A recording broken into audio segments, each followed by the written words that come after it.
was thinking about it, and if I were an aphid, I could take over the world. Sadly, I discovered some aphid damage in my garden, and so I had to learn about them. Generally, I don't have issues with aphids.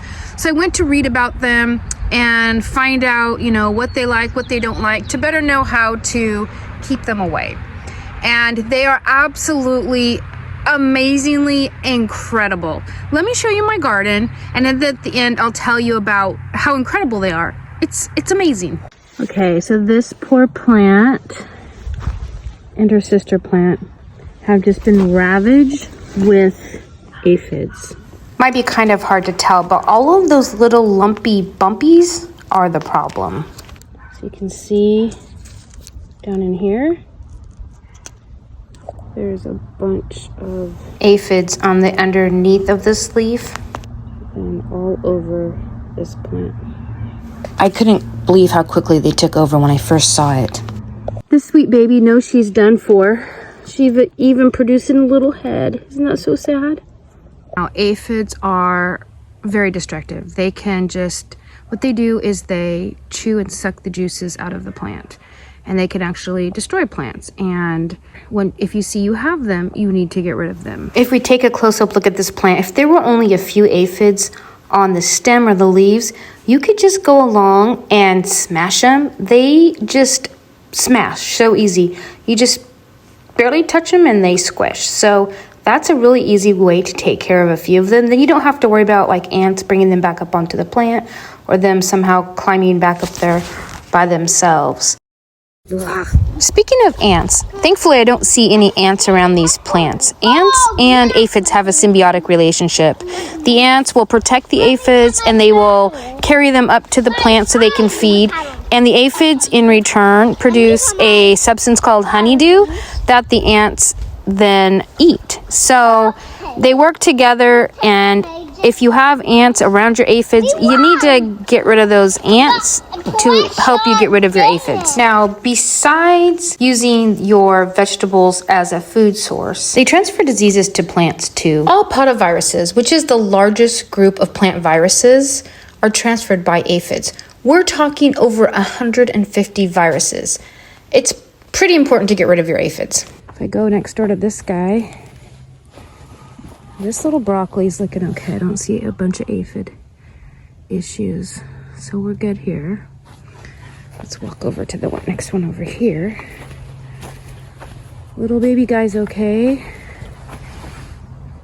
And this one's okay too. So just right, these two middle ones got hit. That's a bummer. I'm actually pulling these out. And I'm going to be try careful not to shake them. If these were not in such bad shape, I could hose off the plants. A sharp spray of water will knock off most of the aphids. These are so far gone, I'm just getting rid of them. And as I walk with them, I'm going to be very careful not to shake the little boogers off into my good plants. I'm going to be really careful inspecting the plants around it in case there's more aphids I just didn't see. They're soft-bodied and very fragile, so I'm just going to kind of squish around here in case there were any that I can just squish. Let me just squish the little bodies. I'm going to do it pretty far out. Replanting something here, I'm just not sure what yet. Aphids don't like strong smelling herbs, so I think what I'm going to put in there is some cilantro. It's midsummer, but it's cool here, so I should do okay with it.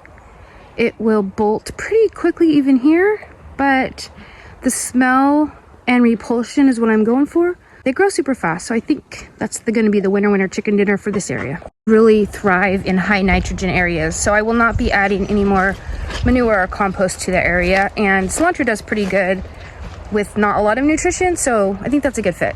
I've waited a week, and this plant looks gorgeous. I see no aphid activity whatsoever on any of it.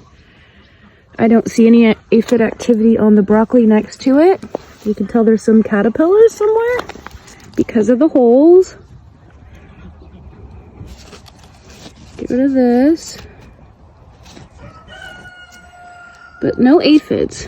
So that's a plus.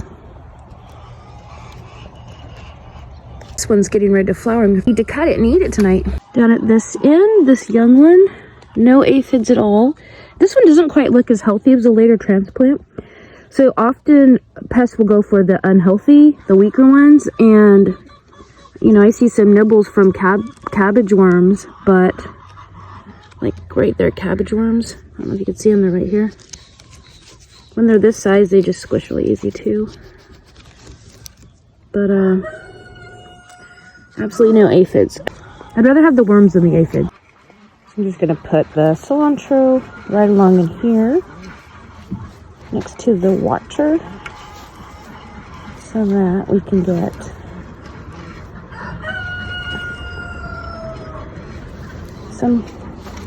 get some growing. To me, it's not a big deal for bolts. I'll just use the seed, coriander. And I don't like cilantro anyways. I think it's really repulsive. I only grow it because people that I know and love appreciate it. Here.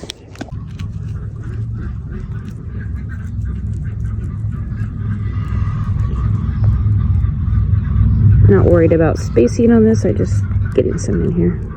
All right, I'm gonna cover these over, and then this will be one of the rows that I put water on today. I do 4 rows a day because I have 4 hoses going to the drip lines. And we don't get hot here, so that's adequate. I don't need to water things every day. Well, I do. That's a lie. Things in the pots, like our strawberries in the little pots that I transplanted, those actually do sometimes need water every day. They dry out really quick. So if you live somewhere hot, man, I can imagine you guys are probably watering constantly. Some of my seeds I'm seeing above the dirt. Get in there. Squish them.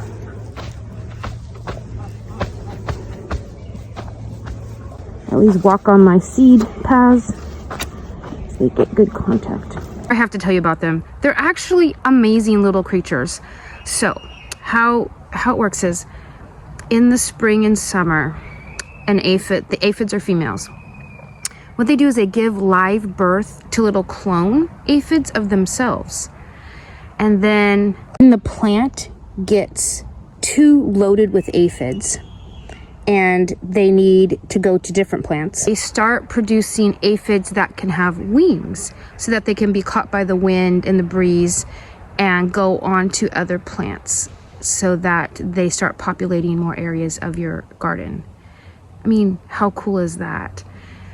Then the third thing, in the fall, when the temperatures start to change and the amount of light starts to decrease at a certain point, they'll start having males and females. At that point, they start mating because they need to lay eggs that will overwinter on vegetation. Clones of themselves, starting to produce aphids with wings so they can travel, and then finally producing males mating and laying eggs so that those eggs can then overwinter.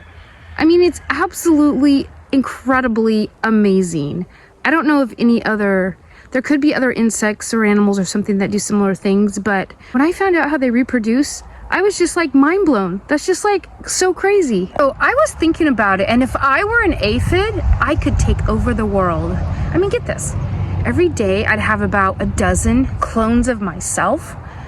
And then when the place we were eating got too big, I'd make more clones who would float in the air or fly off to nearby areas to populate.